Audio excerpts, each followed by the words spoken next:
बहू और बुलेट। घर के बाहर फट फट फट की जोर से आवाज हुई। सीमा को लगा कि पटाखे फूट रहे हैं। वो डर के मारे घर से बाहर निकली। देखा तो सामने योगेश यानी कि पतिदेव एक बुलेट बाइक पर बैठे हैं। अरे डर गई क्या? बाइक लेकर आया हूँ तुम्हें घुमाने के लिए। सच में? मुझे लगा पटाखे फूट रहे हैं। अरे पटाखे भी फूटेंगे और मिठाई भी बटेगी। माँ को तो बुलाओ। माँ भी बाहर आ जाती है। अरे योगेश बेटा, इतनी जल्दी आ गया। और ये गाड़ी किसकी है? साहब की है? हाँ माँ, तुम्हारा बेटा साहब से कम है क्या? मेरी है।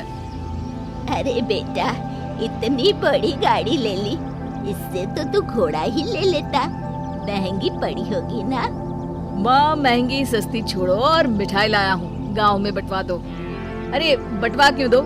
पीछे बैठो, गांव में बांट कर आते हैं। सब खुश थे। योगेश गांव के बाहर एक कोयले की खदान में मजदूरी करता था। मेहनत और अकल से उसने वहाँ ठेकेदारी का काम सीख लिया और सूझबूझ से ठीक ठाक पैसा बनाने लगा। गांव में बात फैल गई कि योगेश के घर धमाका गाड़ी आई है। ऐसी गाड़ी पहले कभी किसी ने गांव में तो देखी नहीं थी। योगेश और माँ गाड़ी से वापस घर आ जाते हैं। बेटा, बाबूजी ऊपर से देख रहे होंगे और आशीर्वाद भी दे रहे होंगे तुझे। वो होते तो उनको भी घुमाता माँ। पूरे गांव में नाच नाच के मिठाई बांटने जाते। जैसे मैंने नाच नाच के बांटी थी जब वो अपने लिए एक साइकिल लेकर आए थे।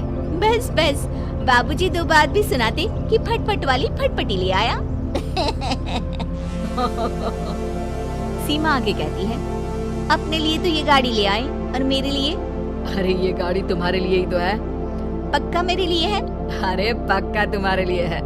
अगली सुबह जब योगेश सो रहा होता है तो उसे बाहर से गाड़ी की आवाज आती है। वो घबरा कर चिल्लाता है, चोर चोर, मेरी गाड़ी ले जा रहा है, चोर चोर। माँ भी जागती है और योगेश के साथ दरवाजे की तरफ भागती है। जैसे ही दोनों बाहर निकलते हैं तो देखते हैं कि सीमा गाड़ी चला रही है। अरे बहू, नाक कटवाओगी क्या? ये क्या कर रही हो? अरे गिर जाओगी, ये क्या कर रही हो तुम? सीमा गाड़ी को रोक कर कहती है, सारे गांव में घुमा लाई, कहीं नहीं गिरी। क्या? सारे गांव में घुमा लाई? अरे लोग क्या कहेंगे बहू? सोचा क्या एक बार? यही कहेंगे कि कितनी अच्छी गाड़ी है।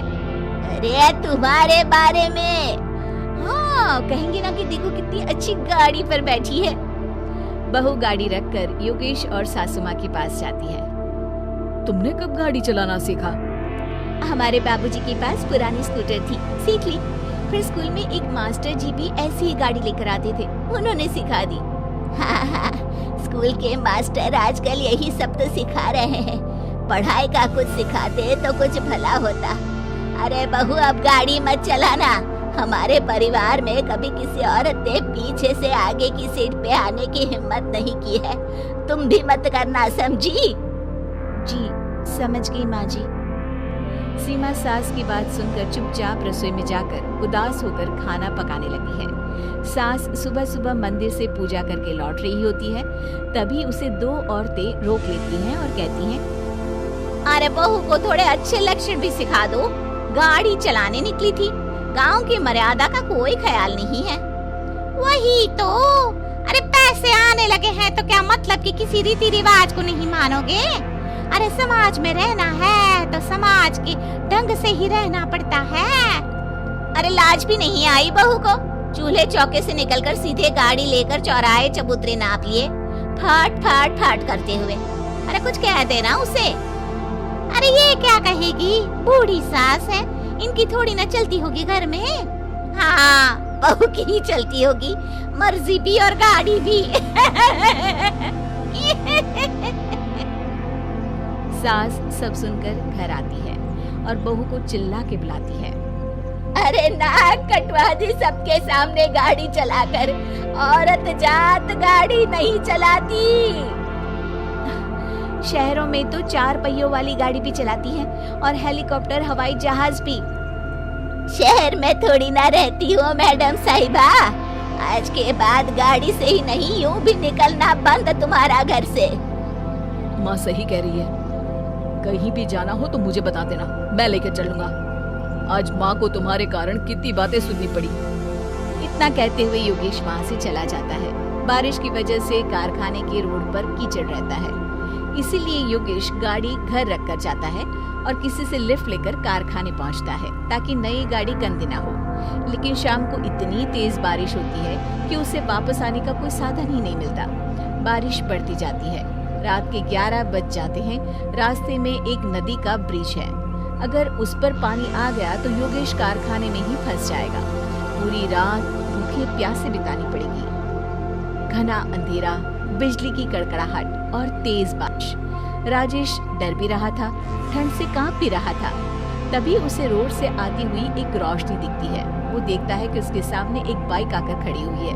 वो ऊपर वाले को धन्यवाद देकर उस बाइक वाले आदमी की तरफ बढ़ता है, पर पास जाकर देखता है तो भौचक्का रह जाता है। सीमा, तुम यहाँ इतनी बारिश में गाड़ी पर?